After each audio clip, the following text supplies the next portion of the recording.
All right, hello wine drinking people. Today is January 3rd, getting ready for the next series of wine dinners here at the Wine Watch. I am just salivating thinking about what we've got going on in the month of January, and this is a tasting we do every year, sometimes twice a year, because Madeira, well, not a lot of people know about Madeira. This is one of the oldest types of wines, it's one of the most popular types of wine in this country during the colonial days. And it's a fortified style of wine. Madeira is an island off the coast of North Africa, and the slave ships used to come up and pick up their hooch on their way here to the United States, and this was the only place we got alcohol that was not taxed by the Brits. That's right, everything that came from Europe we had to pay tax on, and as you know, we don't like to pay tax, us Americans, so we drank a lot of Madeira. When Betsy Ross was knitting on their first flag, she was nipping on a little Madeira. When they were toasting the Declarations of Independence, also toasted with Madeira. And this magical elixir is a fortified wine, like I mentioned, so it's wine,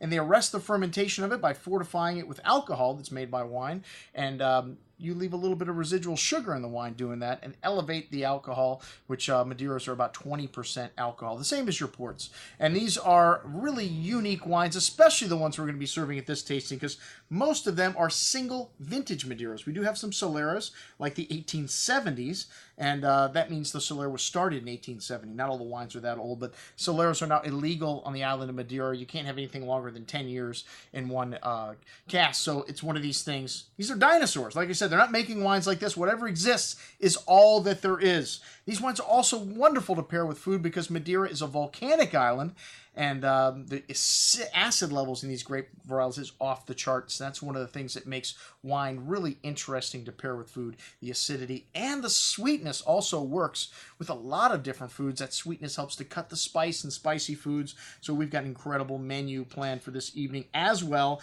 as wines back to 1827. And another one of the amazing things about Madeira is you can keep them open for months, for years. As a matter of fact, we tasted these wines already in November. And we only had 8 people show up, so we have a half a bottle of each of these wines left. And after 2 months being open, these wines usually show even better on the second time around. So we've got some legendary vintages on the table here. The 1863 Miles Malmsey, which was one of the wines of the night. Of course, the 1827 Quinta de Cerrado, which also showed killer. And then the Verdejo 1870 Solera. Just some incredible old vintages. The Tarentaise from 1862 was the wine of the night. Usually these old Tarentaises really steal the show. They're the rarest of all the grape varietals in Madeira and the most expensive. Hey, and like I said, we've already tasted these wines once, so I'm going to include on this email our wrap-up, or the What I Drank Yesterday, we call it, about this Madeira tasting, so you can see how they drank the first night, and an incredible selection of Madeira that we have right here available all the way back to 1795. That's right, the grapes for that wine were grown when George Washington was president.